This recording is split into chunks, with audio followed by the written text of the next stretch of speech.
He finally realized why nothing ever worked the moment he stopped blaming the world and started examining himself. For years, he thought his failures were the result of bad luck, difficult circumstances, or other people's unwillingness to give him a fair chance. He thought maybe he just hadn't found the right opportunity yet, or that if life would finally break his way, everything would change. But nothing did. Every new start felt promising for a moment, only to fizzle into the same familiar frustration. And then one day, sitting in the quiet, he saw it with sudden and painful clarity. The common denominator in every failure, every false start, every plan that didn't work, was him. Not because he was doomed, not because he lacked ability, but because he had been living with a set of thoughts, habits, and beliefs that sabotaged every effort before it could bear fruit. In that moment, the truth was undeniable. Until he changed himself, nothing else would change. The first thing he saw was that he had been chasing outcomes without ever building the foundation for them. He wanted success without discipline, opportunity without preparation, reward without service. He mistook excitement for readiness. He believed that wanting something badly enough was the same as being ready to handle it. But life doesn't work that way. Life gives us not what we want, but what we are prepared to receive and sustain. He saw that every time he had gotten close to a breakthrough, his lack of structure, his lack of consistent habits had quietly pulled him back to where he started. And the more he thought about it, the more he realized this was not unique to him. It was the story of countless people who want change without building the identity that can hold it. He finally understood that the soil must be ready before the seed can take root, and he had been scattering seeds on rocky ground. The next realization was harder to face. He had been living reactively, letting circumstances set the tone for his days, instead of deciding in advance who he would be and how he would operate. If things went well in the morning, his mood lifted and his actions followed. If something went wrong, he allowed it to derail his focus for hours, sometimes days. This meant his progress was never steady. It rose and fell on the waves of external events. He saw now that nothing lasting could be built on such unstable ground. The men and women he admired did not live this way. They decided their direction in advance, they anchored themselves in purpose, and they moved through both calm and storm with the same steady pace. He realized that until he took control of his own mind, his results would always belong to the mercy of the day's weather. He also began to see the role of his environment. For years, he surrounded himself with people who talked more than they acted, who saw the downside of every idea, who lived in constant complaint. It wasn't that they were bad people, it was that their way of thinking had become the air he breathed. Slowly, without even noticing, he had adopted their patterns. Their doubts became his doubts, their limitations became his. And because he never challenged it, he thought this was just the way life was. But now he could see how much of his thinking wasn't even his own. If he wanted different results, he would need to live in a different climate, a climate of action, of possibility, of accountability. This didn't mean abandoning people, but it did mean taking responsibility for the mental company he kept. Perhaps the most sobering truth was that he had been lying to himself about his own effort. He liked to think he was working hard, but when he looked closely, he saw how often he had chosen the easier path, how often he had avoided the uncomfortable work in favor of what felt good in the moment. He remembered all the times he said, "I'll start tomorrow," or "I've done enough for today," when deep down he knew he could have done more. And in that honest moment, he saw that the results he had were the exact results he had earned. Not more, not less. Life had been perfectly fair in that regard. This was painful, but it was also freeing, because if his results were caused by his own actions, then by changing those actions, he could change everything. Another thing that came into focus was his misunderstanding of failure. For years, he had treated every setback as proof that he wasn't meant to succeed, as a signal to stop. But now he understood that failure was never the end. It was feedback. It was information. It was life's way of saying, "Not yet, try again, adjust this, learn that." The people he admired had not avoided failure. They had used it. They treated it as a stepping stone, not a wall. He realized that if he could stop fearing failure, he could start extracting the lessons that would eventually make success inevitable. And in that realization, fear began to lose its hold. He also confronted the fact that he had been too concerned with how things looked, and not concerned enough with how things actually were. He wanted to be seen as someone making progress, so he spent energy on appearances, talking about plans, sharing his goals, celebrating before the work was finished. But those displays were empty, without the depth of consistent execution behind them. They gave a temporary feeling of accomplishment, but they didn't move him closer to the life he wanted. He saw now that real progress is often invisible at first, that it happens quietly, away from applause. The applause comes later, and it comes naturally, when the results are undeniable. The final truth of that moment was both simple and profound. He had been trying to change his results without changing himself. He had been chasing new circumstances while carrying the same mindset into every opportunity. And because of that, every new chapter ended the same way as the last. It was never the job, the business, the plan, or the people. It was always the person he brought into it. And now he understood that the key to everything was to become the kind of person for whom success was the natural outcome, not a lucky break. A person whose habits, standards, focus, and discipline made good results inevitable. And from that point forward, he committed to stop asking, "When will things change for me?" and start asking, "When will I change for them?" It was the first real turning point of his life. When he woke the next morning after that realization, something felt different, not in the world, but in him. The problems were still there, the responsibilities unchanged, but there was a new clarity in how he saw them. For the first time, he wasn't looking for a quick escape or a miracle fix. He understood that nothing had ever worked because he had never truly worked on the root of the issue himself. That morning, instead of reaching for distractions, he sat still and thought about the person he would need to become to earn the life he wanted. It wasn't a vague image anymore. He could see the standards, the habits, the decisions, the level of focus required. And that clarity brought a quiet determination he had never felt before, because it shifted his attention from chasing outcomes to building the character that could create them. One of the first changes he made was to stop leaving his days to chance. Before, he would wake up and simply react to whatever demanded his attention: messages, calls, problems, other people's priorities. This had made him feel busy but not productive. Now he started setting his direction before the day began. He identified the most important work, the actions that would truly move him forward, and committed to doing them no matter how he felt. At first, this discipline felt foreign. He had been so accustomed to letting mood and circumstance dictate his pace that pushing through resistance was uncomfortable. But he reminded himself that comfort had been his downfall, and each time he acted in spite of resistance, the muscle of discipline grew stronger. He also began to guard his environment with a seriousness he'd never considered before. He realized how much the voices around him shaped the voice within him. The constant negativity, the subtle doubts, the small-minded jokes about big dreams, they had all been planting seeds in his mind, and he had been letting them grow unchecked.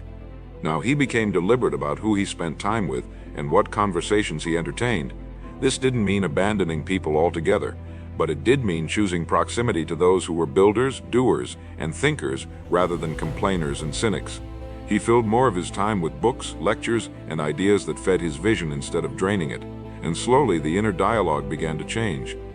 Perhaps the most challenging shift was confronting his own excuses.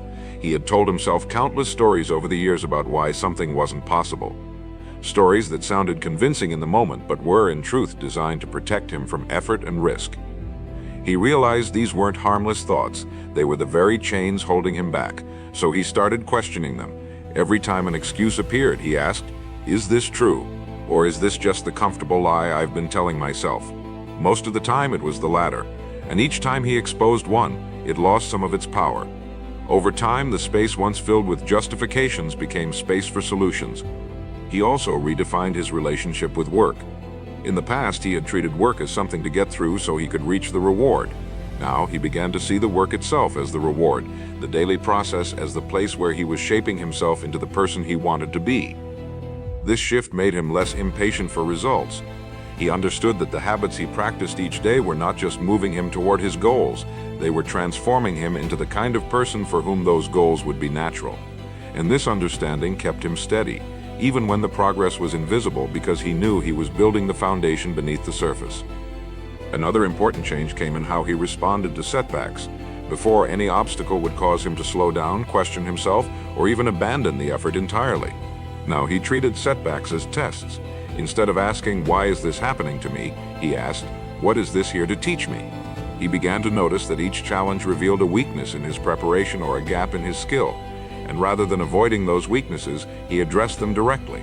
Over time, what had once stopped him began to strengthen him. Problems that would have derailed him in the past became routine challenges he could handle without panic. He also stopped trying to impress others with his intentions and started letting his actions speak. In the past, he would talk at length about what he was going to do, enjoying the small hit of approval that came with sharing big plans. But he realized that talking about the work gave him the illusion of progress while delaying the actual doing. Now he kept most of his intentions private and focused on execution. When others asked what he was working on, he simply said, "You'll see." This not only protected his energy but also gave him the satisfaction of revealing results instead of promises. The biggest breakthrough, however, was understanding that all real change begins internally. For years he had chased external changes, new jobs, new locations, new ventures, hoping they would transform his life. But without changing the mindset, the standards and the habits that guided him, each new opportunity had eventually collapsed into the same old results. Now he understood that internal transformation was not optional, it was the foundation. And every day he acted in alignment with his new identity. He felt the old patterns losing their grip. For the first time in his life, he wasn't wondering if things would work out. He knew they would, because he was finally becoming the kind of person who made them work. He began to notice patterns in his old life that he had once been blind to. It was like walking into a room with the lights suddenly turned on. Things he had accepted for years now looked obvious, even absurd. He saw how often he had started things without finishing them, moving on to the next idea the moment the first signs of boredom or difficulty appeared. This constant cycle of beginnings without completions had trained his mind to expect that nothing would last, and so it never gave its full commitment to anything. He understood now that momentum is built in the middle, not at the start, and that the ability to push through the long, quiet stretch between excitement and result is what separates the accomplished from the dreamers. He resolved that from now on, anything worth starting would be worth finishing, and that he would not scatter his focus across a dozen shallow attempts when one deep effort would yield the real reward. He also recognized how much of his life had been spent in passive observation rather than deliberate participation. He would watch others succeed, consume endless information about success, and yet fail to apply even the simplest principle with consistency. He realized he had been treating knowledge like a possession rather than a tool, collecting it, storing it, even showing it off in conversation, but rarely using it to build anything tangible. That was why nothing ever worked. He was rich in theory but poor in practice. From that day forward, he made a pact with himself that no lesson, no insight, no piece of advice would be allowed to sit idle. If he learned it in the morning, he would apply it by night. He saw clearly that the bridge between knowing and doing was where most people fell, and he refused to fall there again. Another habit he dismantled was his tendency to work only when inspiration struck. In the past, if the spark wasn't there, he would convince himself that waiting was better than forcing it. But he finally saw the flaw in that thinking. Waiting for inspiration had kept him inconsistent, and inconsistency had kept him mediocre. He realized that professionals don't rely on moods to produce. They produce because they've built the discipline to show up whether they feel like it or not. He began to treat his work like a commitment instead of a suggestion, and in doing so he discovered something unexpected. Showing up created its own inspiration. The act of beginning generated the energy to continue. This single change dissolved one of the biggest excuses that had quietly ruled his life. He started looking closely at the way he made decisions. For years he had relied on impulse and emotion, often choosing what felt good in the moment rather than what was aligned with his long-term vision. This reactive approach had left him with a trail of short-lived victories and long-term setbacks. Now he began to ask himself a simple but powerful question before making a choice. Will this matter in 5 years? That question stripped away much of the noise and revealed the truth about his priorities. Decisions that once felt urgent lost their pull, while choices that once seemed small took on new importance. It became clear to him that his past had been shaped less by the big moments than by the small, repeated choices he had underestimated. He also confronted the way he had been using his time. In the past, he would fill his days with activity and mistake it for progress. He kept busy enough to avoid guilt, but much of that busyness was nothing more than disguised avoidance, tasks that looked productive but had no real impact on his future. He saw that his schedule had been built around comfort, not growth. From then on, he began designing his days around a few high-value actions, the ones that would compound over time into real change. At first, this meant saying no to things that had long been part of his routine, but with each no, he gained back hours of focus, and with that focus came results that had once seemed impossible. One of the most surprising discoveries was how often he had let fear dress itself up as logic. He had told himself he was being cautious, weighing his options, avoiding unnecessary risk, when in truth he was simply avoiding discomfort. He saw that his careful thinking was often just overthinking, and that overthinking had cost him countless opportunities. He began to replace hesitation with calculated action, making decisions faster and learning through doing instead of waiting for certainty that would never come. And in doing so, he felt a new kind of momentum take hold, one that came not from perfect planning, but from consistent movement. He also addressed the way he spoke to himself. In the past, his inner dialogue had been a constant stream of criticism, doubt, and second-guessing. He had believed this was simply being realistic, but he realized it was a form of sabotage. Every negative phrase he repeated to himself was reinforcing an identity that couldn't succeed. He decided that his self-talk would reflect the person he was becoming, not the person he had been. This didn't mean lying to himself. It meant speaking with the same belief and encouragement he would give to someone he was mentoring. Over time, this shift in language began to shift his identity, and with it his actions.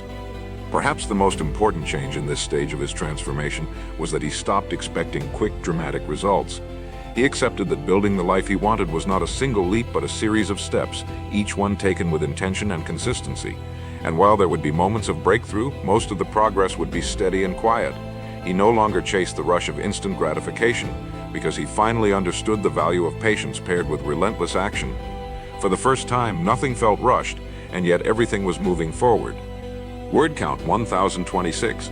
He realized that if his life was going to change at the level of outcomes, it had to change first at the level of standards. Goals were not enough. He had set goals before and then negotiated with them when the day became inconvenient.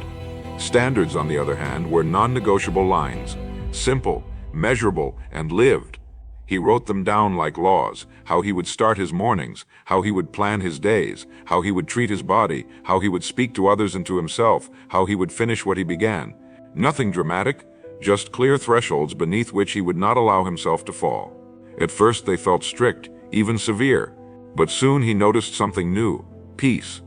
The noise that came from constant internal bargaining began to quiet. Decisions were easier because they were already made. He then built systems to protect those standards from the unpredictable weather of life. He had always believed discipline was a matter of willpower, and when willpower faded, his results did too. Now he saw discipline as architecture. He prepared his workspace the night before so the morning required no ramp-up. He blocked the first 90 minutes of every day for the single task that moved his future forward. He put his phone in another room during deep work. He created a weekly review on paper, asking the same questions each time. What worked, what didn't, what will I improve? These simple structures did not remove difficulty, but they removed friction.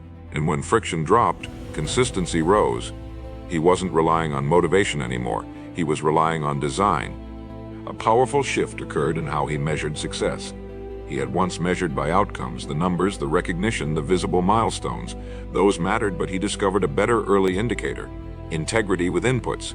If he had kept his standards, executed his systems, and honored his top priorities for the day, he counted it a win regardless of what the scoreboard showed. This reframing did not lower the bar, it moved the bar to where he had control. Paradoxically, when he stopped obsessing over outcomes and mastered his controllables, outcomes began to improve. He was no longer yanked around by the daily rise and fall of results. He was steady, and the steadiness compounded. He looked hard at his relationship with money and service. In the past, he had chased income without clearly understanding value. Now he embraced a simple law: your rewards will always be in proportion to your contribution. He asked, what problem am I solving for whom? How deeply? How consistently? He stopped trying to be clever and started trying to be useful. He studied his craft the way a tradesman sharpens tools, patiently, daily, deliberately. He improved the quality of his work, the speed of delivery, the clarity of communication, and the reliability of follow-through. He learned to think like the person on the other end: what they feared, what they needed, what would remove friction for them. Service, not self-importance, became his strategy. Money followed value, just as harvest follows planting. He also refined the way he handled energy. He had thought of time as his main resource, but now he saw that energy governed time's usefulness. He protected sleep as fiercely as deadlines. He trained his body for stamina, not vanity. He simplified nutrition to remove decision fatigue. He built in brief resets between blocks of work, a walk, a page of notes, a moment of stillness, so his mind returned to the desk sharp rather than dulled. He noticed the difference between activities that looked productive and those that actually produced. Meetings shortened, screens dimmed, silence increased. With fewer leaks, his energy rose, and with higher energy, the same hour accomplished twice as much with half the strain. Humility became a lever. He stopped needing to be right and started needing to learn. When feedback came, he listened without defense, harvesting the useful and discarding the rest. He sought mentors, sometimes in books, sometimes in people, and asked better questions. What do you see that I don't? Where is the real constraint? If I had to double my output with the same hours, what would I change first? He discovered that breakthroughs often hid behind a single unasked question. Pride had kept those doors closed, humility opened them, and with each improvement he returned to the field quickly, testing the new insight in action rather than admiring it on paper. Gratitude, once a sentiment, became a strategy. He had previously used it sporadically, something to consider when things went well. Now he practiced it especially when things were difficult. Each night he recorded 3 concrete gains and 1 lesson. The practice did not blind him to problems, it balanced his perception. It kept his attention from collapsing into what was missing, and trained it to notice what was working. Gratitude widened his mental horizon, and a wider horizon made better solutions visible. He found himself less anxious, more resourceful, and quicker to act. The day did not feel lighter because the world changed, it felt lighter because his mind did. Finally, he aligned identity with behavior so there was no gap left to trip him. He stopped saying, "I'm trying to be disciplined," and began saying, "I am the man who does what he says." He stopped saying, "I hope this works," and replaced it with, "I build systems that work when I work them." Identity is a compass, behavior is the step. With both pointed in the same direction, he no longer wasted energy fighting himself. He wasn't chasing a new self as if it lived somewhere far away. He was inhabiting it now, one standard, one system, one decision at a time. And as that alignment took root, he understood with quiet certainty why nothing had ever worked before and why now everything could. He began to realize that one of the most corrosive forces in his old life had been the habit of letting small losses turn into full retreats. In the past, if he missed a workout, he might abandon the whole week. If he slipped on his diet once, he would give himself permission to spiral for days. If he broke a productive streak, he would tell himself it was ruined, so why bother? These patterns turned minor setbacks into major detours, and they taught his mind that failure was final. Now he built a new rule: never miss twice. If he broke a habit one day, he returned to it the next without negotiation. This single principle rewired his relationship with mistakes. They were no longer the end of progress, but brief pauses in a journey that always resumed. And over time, these quick recoveries compounded into an unshakable resilience. Another revelation came when he examined the invisible weight of unfinished conversations. There were people he needed to forgive, boundaries he needed to set, and truths he had been avoiding saying aloud. These loose ends consumed more energy than he'd realized. Every time his mind wandered to them, it left him distracted, unsettled, and hesitant. So he began addressing them directly. Sometimes that meant speaking plainly. Other times it meant writing a letter he would never send, simply to put the emotions into words and out of his mind. He discovered that clarity in relationships, whether through reconciliation or release, created the same feeling as clearing a cluttered room. Suddenly there was space to move freely. He also confronted his tendency to overcomplicate solutions. In the past, he'd bury himself in research, explore countless options, and delay action under the guise of being thorough. But this endless refinement was just another way of avoiding the discomfort of execution. Now his focus was on simplicity. For every challenge, he asked, "What is the next simplest step I can take that moves this forward?" Then he did that step immediately. The more he practiced this, the more he saw that complexity rarely created better results. It just created more room for hesitation. Simple, clear actions, repeated often, began producing results faster than all his previous elaborate plans combined. A major shift also occurred in how he handled feedback. He used to filter every piece of criticism through his ego, taking offense even when the intent was to help. This defensiveness had cost him valuable insights, as he was more concerned with protecting his pride than improving his performance. Now he adopted a different mindset. Every piece of feedback was a data point, not a judgment of his worth. If it was useful, he applied it. If it wasn't, he set it aside without resentment. This emotional detachment allowed him to extract value from sources he once would have dismissed and to grow in areas he hadn't even realized were weak. He restructured his relationship with time itself. Before, his days were a blur of reacting to whatever appeared urgent, leaving little energy for what was truly important. Urgent tasks shouted, important tasks whispered. He began planning his days with a new sequence. First, the meaningful work that aligned with his long-term vision, then everything else. This reordering created a sense of accomplishment early in the day that carried into everything else. The evenings felt lighter, not because there was less to do, but because the essential work was already done. It taught him that the real weight of a day comes from what you leave undone, not from what you complete. He also dismantled the illusion that motivation was a prerequisite for action. He had wasted years waiting for the right mood before taking the first step, never realizing that action often creates the very motivation he thought he needed beforehand. Now his rule was to begin, even if the start was imperfect. Momentum, he learned, doesn't require inspiration, it requires movement. And once he was in motion, the feelings he thought he had to wait for usually arrived as a result, not as a cause. Perhaps the most liberating change was removing the mental clutter of living in two timelines at once. Before, half of his thoughts were in the past, replaying mistakes and regrets, while the other half were in the future, worrying about problems that hadn't yet occurred. This constant split meant he was rarely present in the only moment he could actually influence the current one. Now he practiced bringing his attention back to where his hands were, to the single task in front of him. The more he did this, the more progress he made, not because he was doing more, but because he was doing it fully. Presence became his greatest amplifier. By weaving these changes into his daily life, he noticed that progress no longer felt fragile. In the past, one bad day could undo his momentum. Now his momentum was self-repairing. Mistakes were addressed, conversations were clarified, decisions were simplified, feedback was welcomed, priorities were protected, action was constant, and his focus was anchored to the present. He could see clearly now why nothing had worked before and why, with these shifts in place, it would be far harder for anything to fail. He began to see that one of the most dangerous habits in his old life had been tolerating low standards in small areas, telling himself they didn't matter. A messy desk, a half-finished task, an unanswered message, a late arrival. None of these seemed catastrophic in isolation, but together they formed an unspoken pattern. Close enough was good enough.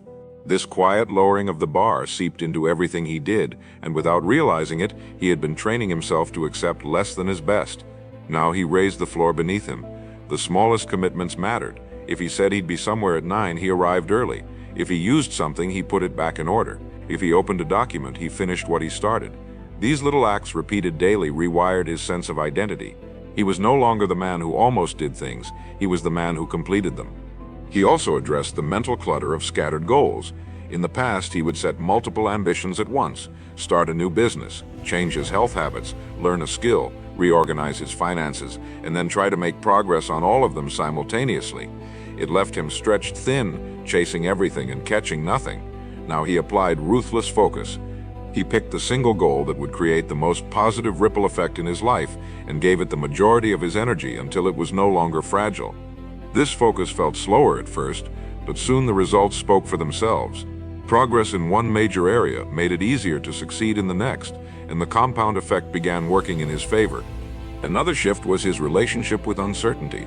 Previously, he had treated uncertainty as a red light, a reason to wait until more was known. But he now understood that certainty is a luxury of hindsight, and that the people who succeed are the ones who move when the picture is still incomplete. He stopped waiting for every answer and started moving with what he had, adjusting along the way. This approach demanded humility because it meant being willing to be wrong and quick to change course. But it also created momentum where before there had been paralysis. He discovered that forward motion itself often revealed the answers he thought he had to wait for. He examined how much mental energy he had wasted on trying to control things beyond his reach, other people's opinions, the timing of opportunities, the behavior of competitors. These had occupied too much of his attention. Now he made a clear division: what is mine to control and what is not. The first category became his sole focus. The second category was acknowledged, but left alone. This discipline freed an enormous amount of energy that he redirected into actions that moved the needle in his life. It also gave him a steadier emotional state because he was no longer reacting to every shift in the external world. One of the more subtle changes was how he used his downtime. In the past, idle moments were quickly filled with distraction, scrolling, noise, or shallow entertainment. These gave him temporary relief but left him feeling dulled and unfocused. Now he treated downtime as an investment. Sometimes he used it to read, to review his goals, to learn, or to rest deeply without stimulation.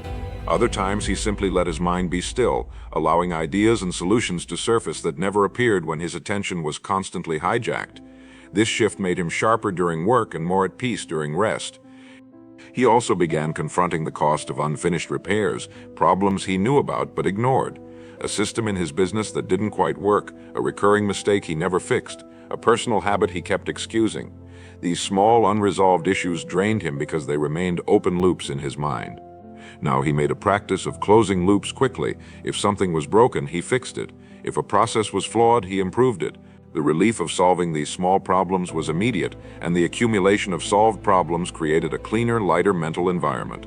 Perhaps the deepest change was in how he viewed himself in relation to his future. In the past, he had seen his future self as a distant stranger, someone he would become one day if things went right. That distance made it easy to neglect the small choices of today. Now he saw his future self as the direct product of his present self, connected by every action, every thought, every standard. When he made a decision, he asked, "Will the man I am becoming thank me for this, or will he have to clean up after me?" This simple question reshaped his behavior in ways no external pressure ever could. By clearing the mental clutter of low standards, scattered focus, fear of uncertainty, misplaced control, wasted downtime, and unfinished repairs, he created a life that no longer depended on hope to work. He wasn't leaving progress to chance. He was designing it, and with each deliberate act, the gap between who he was and who he intended to be grew smaller, until the two were nearly the same. He knew now that the final layer of change would not come from adding more goals, rules, or habits. It would come from protecting what he had built. In his old life, he had treated progress as something fragile, easily lost if life became chaotic. That belief had made him cling to results rather than to the process that produced them. Now he understood that his real security came from the systems, standards, and identity he had installed. As long as those remained intact, he could rebuild from any setback. This realization freed him from the anxiety of losing ground. He no longer chased the feeling of progress, he carried the certainty of it, knowing it was a natural byproduct of how he now lived each day. This was a shift from hoping to trusting, from desperation to quiet confidence. He had finally learned that real success is not something you hold, it's something you embody. One of the biggest threats to that certainty had always been distraction disguised as opportunity. In the past, any new venture, idea, or invitation that seemed exciting could pull him off course, scattering his energy across unrelated pursuits. Each detour slowed the momentum of what truly mattered. He remembered how easy it was to rationalize, telling himself that it was networking or diversification, when in reality it was just avoidance of deep work. Now he had a filter. Does this align with my mission? Does it strengthen the main work I am building, or does it dilute it? If the answer was unclear, the answer was no. This single discipline kept his focus sharp and his mental space uncluttered, ensuring that his attention flowed toward depth rather than breadth. Every yes was now a conscious investment, every no a way of protecting the architecture of his future. He also replaced the false urgency of constant busyness with the deliberate pacing of a builder.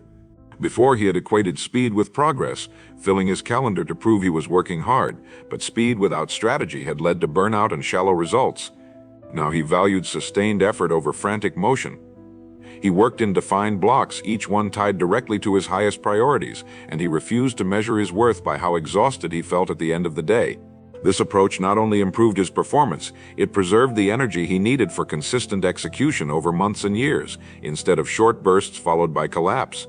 He learned that true productivity is measured not in hours worked, but in meaningful outcomes produced. A major breakthrough came in how he handled recognition, or the lack of it. There had been times when he gave his best effort, saw real results, and yet received no applause, no acknowledgement. In his old mindset, this absence of validation drained his motivation. Now he was unmoved by it. He had learned to treat recognition as a pleasant bonus, not as the reason for the work. The reward was in the integrity of doing what he said he would do, in the satisfaction of building something real, and in the quiet knowledge that results always speak louder than opinions.